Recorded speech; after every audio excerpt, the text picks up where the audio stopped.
સુરત જિલ્લાના અંબિકા તાલુકામાં યોજાયેલ national tribal trade fair Bardoli ખાતે યોજાયેલી પત્રકાર પરિષદમાં આદિજાતિ મંત્રી નરેશ પટેલે કરી જાહેરાત. આદિવાસી કલા, સંસ્કૃતિ, સ્વરોજગાર અને ઉદ્યોગોને રાષ્ટ્રીય સ્તરે ઓળખ અપાવવા તેમજ આદિવાસી કારીગર અને વ્યવસાયિકોને પ્લેટફોર્મ આપી બજાર સાથે જોડવાના ઉદ્દેશ્યથી સુરત જિલ્લા અંબિકા તાલુકાના વરસાઈ ખાતે દિશા ફાઉન્ડેશન દ્વારા રાજ્યમાં સૌપ્રથમવાર national tribal trade fair NTTF 2025 યોજાશે. આ અંગે બારડોલી સર્કિટ હાઉસ ખાતે યોજાયેલી પત્રકાર પરિષદમાં આદિજાતિ મંત્રી નરેશભાઈ પટેલે જણાવ્યું હતું, સમસ્ત આદિવાસી સમાજ ગુજરાત રાજ્ય અને સહયોગી સંસ્થાઓ દ્વારા આયોજિત ભારતના સૌથી મોટા આદિવાસી ઉદ્યોગ મેળા સાંસ્કૃતિક મહોત્સવનું ઉદ્ઘાટન 26મીએ મુખ્યમંત્રી ભૂપેન્દ્ર પટેલના હસ્તે ટ્રેડ ફેરને ખુલ્લો મૂકવામાં આવશે.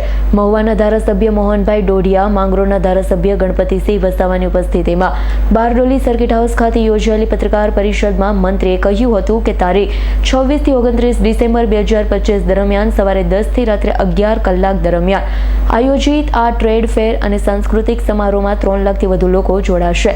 લોકમંગલમ ચેરિટેબલ ટ્રસ્ટ, સ્પર્શ સંવેદના ફાઉન્ડેશન ટ્રસ્ટ, આદિવાસી વિકાસ ક્રેડિટ કોઓપરેટિવ સોસાયટી અને ગ્લોબલ ગ્રામીણ વિકાસ ટ્રસ્ટ પણ સહસંયોજક છે.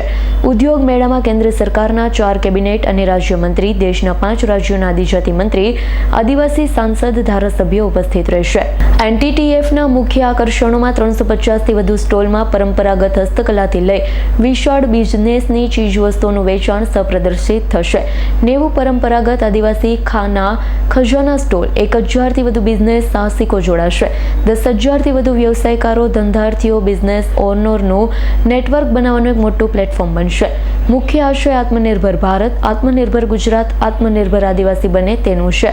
સમસ્ત આદિવાસી સમાજના પ્રમુખ ડોક્ટર પ્રદીપ ગરાસિયાએ જણાવ્યું, ભારત અને ગુજરાત સરકારના આદિજાતિ વિભાગના સહયોગથી આદિવાસી ઉદ્યોગ મેળો યોજાઈ રહ્યો છે. દેશભરમાંથી આદિવાસી ઉદ્યોગકારો ભાગ લેશે. 12 રાજ્યોના 4 દિવસના રાત્રિ ભાતીગળ પરંપરાગત સાંસ્કૃતિક કાર્યક્રમ યોજાશે. સાહિત્ય સભા 150 જ્ઞાતિ મંડળોની વિશેષ સભા સંમેલન અને 20,000 કર્મચારી મંડળોની ભવ્ય સભા યોજાશે. ખાસ કરી ટ્રાઇબલ મ્યુઝિયમ, અ લિવિંગ હેરિટેજ એક્સપિરિયન્સ તેમજ સમગ્ર ભારતના 1,000થી વધુ ડેલિગેટ્સ હાજર રહેશે. 4 દિવસમાં 7 બિઝનેસ સેમિનાર સેશન, 3,000 મહિલાઓ માટે સશક્તિકરણ સેમિનાર, 5,000 વિદ્યાર્થી રોજગાર યુવા છોકરો માટે માર્ગદર્શન, બિઝનેસ તાલીમ અને મોટિવેશનલ સેમિનાર તેમજ 3,000 ખેડૂતો માટે કૃષિ વિકાસ સેમિનાર યોજાશે. સમસ્ત આદિવાસી સમાજ ગુજરાત પ્રદેશ આયોજિત રાષ્ટ્રીય આદિવાસી ઉદ્યોગ મેળો સુરત જિલ્લામાં નવરચિત તાલુકો જે છે અંબિકા, એના વસરાઈ ગામે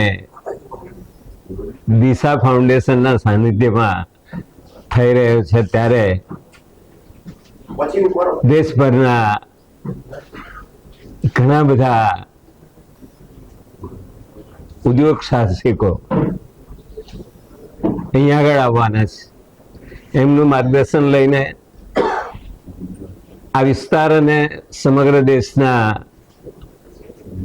આદિવાસી સમાજના યુવાનો એ ધંધા તરફ પ્રેરાય એવો એક પ્રયત્ન ડૉક્ટર પ્રદીપ અને એમની ટીમ કરી રહી છે. ત્યારે આ મેળા માટે આપણે શુભેચ્છા પાઠવીએ છીએ અને એનો લાભ સમગ્ર વિસ્તારને મળે એવી સ્વાભાવિકપણે અમારી લાગણી છે. અને આ મેળાના ઉદ્ઘાટનમાં ગુજરાતના મુખ્યમંત્રી આદરણીય ભૂપેન્દ્રભાઈ આવવાના છે. ત્યારે એની સાથે જ આ ઉદ્યોગ મેળાની સાથે મહુવા પ્રદેશ ખાણ ઉદ્યોગ સહકારી મંડળી છે, એમાં એક બાયોગેસ પ્લાન્ટ વેસ્ટમાંથી બેસ્ટ કરવાનો લગભગ 30 કરોડના ખર્ચે અમે કરી રહ્યા છે. એનો પણ ઉદ્ઘાટનનો કાર્યક્રમ છે. એ પણ તે દિવસે ઉદ્ઘાટિત થશે અને આપણો વિસ્તાર પ્રદૂષણ મુક્ત બને એનો જે આ પહેલો સુગર ઇન્ડસ્ટ્રીમાં પ્રયાસ છે એનું પણ તે દિવસે ઉદ્ઘાટન થશે. અને એ પ્રસંગમાં પધારવા આપ સૌ मित्रों મારું આમંત્રણ છે. नेशनल ट्राइबल ट्रेड फेयर का आयोजन वसराई तालुका अंबिका जिला सूरत किया गया है और ये कार्यक्रम 26 दिसंबर से 29 दिसंबर तक चलने वाला है. 400 से ज्यादा स्टॉल्स आने वाले हैं. उसमें 100 से ज्यादा ट्रेडिशनल फूड, परंपरागत खाद्य वानगी जो है, खाना खजाना है, उसका स्टॉल्स है। दूसरा जो स्टॉल्स है वो रूरल सेक्टर में जो रोजगार मिल रही है, जो सस्टेनेबल डेवलपमेंट के हिसाब से जो प्रदूषण नहीं फैलाता है और पर्यावरण को सुरक्षित रखता है, ऐसे जो उद्योग है, उद्योग को बढ़ावा देने के लिए ये स्टॉल्स आ रहे हैं। और ये पूरा आयोजन में गुजरात सरकार का आदिजाति विभाग और भारत सरकार का आदिजाति विभाग सहयोग दे रहा है।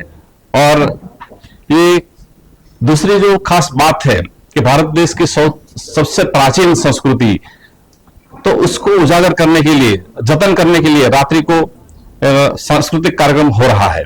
और खास तो बेरोजगार की समस्या बढ़ रही है और उसके लिए हमने 4 दिन तक बेरोजगारों के लिए उसको मार्गदर्शन मिले, तालीम और आर्थिक सुविधा प्राप्त हो, उसके लिए हमने पूरा इंतजाम किया है। और साथ में हमारे जो महिलाएं हैं, तो महिलाओं का सशक्तिकरण करने के लिए उनका भी हमने प्रोग्राम किया है। और जो फार्मिंग है, तो फार्मिंग में भी जो सजीव खेती है, प्राकृतिक खेती है, ऑर्गेनिक फार्म, तो उसके भी 40 से ज्यादा स्टोर्स आ रहे हैं, तो उसको बढ़ावा देने की खास जरूरत है। तो इस सबको ध्यान में रख के आयोजन किया गया है। तो आप सबको हम ये कार्यक्रम में आमंत्रित करते हैं। जोहार। નમસ્કાર. આ વખતે ગુજરાતની અંદર અને ખાસ કરીને દક્ષિણ ગુજરાતના સુરત જિલ્લાના મહુવા તાલુકામાં વસરાઈ ખાતે સમગ્ર ભારતના લોકો આ સમસ્ત આદિવાસી સમાજના આગેવાનો દ્વારા આદિવાસી સમાજની શોધ પ્રમાણે નવી પેઢીને પ્રેરણા મળે એવી અપેક્ષાએ નેશનલ ટ્રાઇબલ ટ્રેડ ફેર ભારતનો સૌથી મોટો આદિવાસી ઉદ્યોગ મેળો થવા જઈ રહ્યો છે. આમ તો મહિના પહેલા થવાનો હતો, કમોસમી વરસાદના કારણે એ ફરી મહિનો 1.5 મહિનો પાછળ થયો. આગામી 26 તારીખે આ મેળાનું આપણા ગુજરાતના લોકપ્રિય મુખ્યમંત્રી આદરણીય ભૂપેન્દ્રભાઈ પટેલ સાહેબના વરદ હસ્તે એનો ઓપનિંગ થવાનો છે. એમાં અમારા જેવા મંત્રીઓ પણ સાથે હશે, સમાજના શ્રેષ્ઠીઓ પણ ઉપસ્થિત હશે અને ખૂબ ભવ્ય રીતે એનું મેળાનું આયોજન થઈ રહ્યું છે. મને કહેતા આનંદ થાય છે 350 જેટલા સ્ટોલ લાગવાના છે અને 350માં 40 જેટલા બીજા રાજ્યોમાંથી આવે છે. સુરેશ રાઠોડનો રિપોર્ટ, S9 ન્યૂઝ, બારડોલી. અમારી તમામ માહિતીથી અપડેટ રહેવા માટે જોડાયેલા રહો S9 ન્યૂઝ સાથે.